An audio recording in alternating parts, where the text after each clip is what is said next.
Have you ever thought about how someone becomes a billionaire? I mean, we all know that the gap between a regular person and a billionaire feels like the Grand Canyon, right? But let's be honest, when you get right down to it, it's not that far apart. Seriously. Sure, it seems like billionaires live in a different universe, but if you zoom out just a little, you'll realize it's more like one huge, strange social experiment. The reality? A billionaire's day-to-day might look like yours, just a lot more luxurious and a little bit weirder. While you're stuck juggling work, bills, and not being able to afford avocado toast, billionaires are stuck in their own bubble where money doesn't really matter anymore. Everything changes when you hit the jackpot and you're isolated in a world so far removed from everyone else that the lines between normal and insane start to blur. They live on a plane of existence where they might as well be a different species. Now, before you get all, but how did they even get there? Let's rewind and break it down.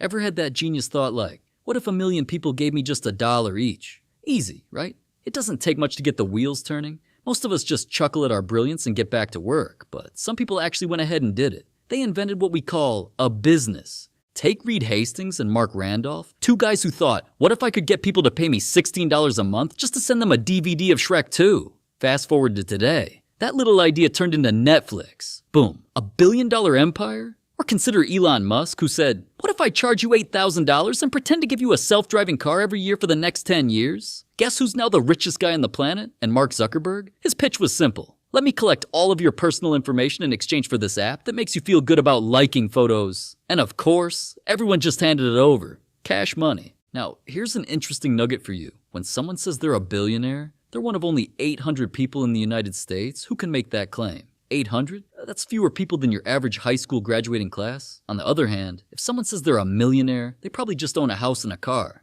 Big deal. Politically, billionaires are the go-to scapegoat for progressives because they seem to embody the worst parts of capitalism. And hey, it's easy to bash them, right? But here's the kicker. I don't make fun of billionaires for ideological reasons. I make fun of them because they're bizarre. Case in point, Peter Thiel, tech billionaire and self-proclaimed right-wing guru, was once asked if he thought humanity should survive. His response? A 15-second stammer followed by an awkward yes. Now, I'm not a media coach, but when someone asks you if humanity should survive, you don't hesitate. You say yes and save the existential crisis for later. It's not rocket science. And that's the thing about billionaires. They get the concepts of our world, but they don't actually live in it. They don't understand the subtle struggles of life. For example, I like it cold when I sleep, so I turn the AC down low. Thiel, on the other hand, probably has a room that's literally a meat locker. He probably sleeps in a coffin made of ice with temperature controls that make the Arctic look like a warm day in the Bahamas. But not all billionaires are totally off the rails.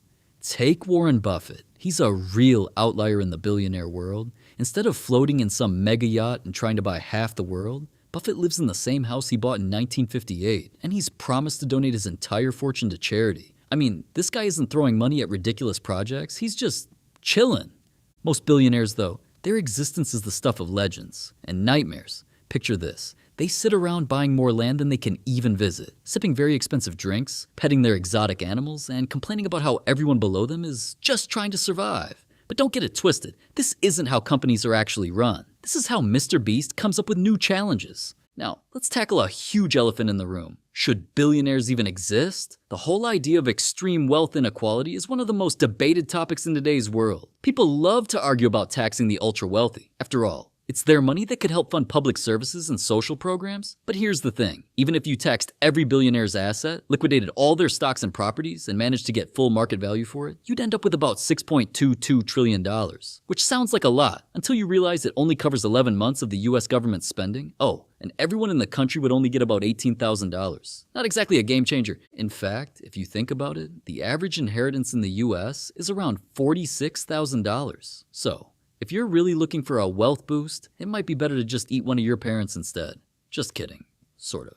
At this point, billionaires are basically professionals at maximizing time. For most of us, life's a series of long, grueling work hours. But for the ultra-rich, they optimize everything. For example, I use Chrome to generate my encrypted passwords because I'm lazy. Elon Musk? Same technique, but for naming his kids. Once you've conquered capitalism and hit the billion-dollar level, it's time to ask yourself, what now? For us regular folks, it's all about gaming, hobbies, or maybe some fitness. But billionaires, they've got weird side quests, like getting roasted on Twitter, criticizing foreign governments for fun, or paying athletes to feel like they have accomplished something. And let's not forget the truly bizarre ones, sending people into space, trying to find meaning in a black hole, or deep sea exploring just because it's there. And then There's the ultimate billionaire flex. Buying yachts that are so big, you can't even park them. That's the kind of flex that separates the billionaire elite from the rest of us. It's not about the number of yachts. It's about how many yachts can you fit inside the first one. It's yacht inception, my friends. At the end of the day, when you're a billionaire, everything becomes a game. A game where you can buy islands, create your own space programs, and maybe, just maybe, build a yacht that's big enough to store your other yachts. Meanwhile, the rest of us just keep wondering where the next paycheck is coming from.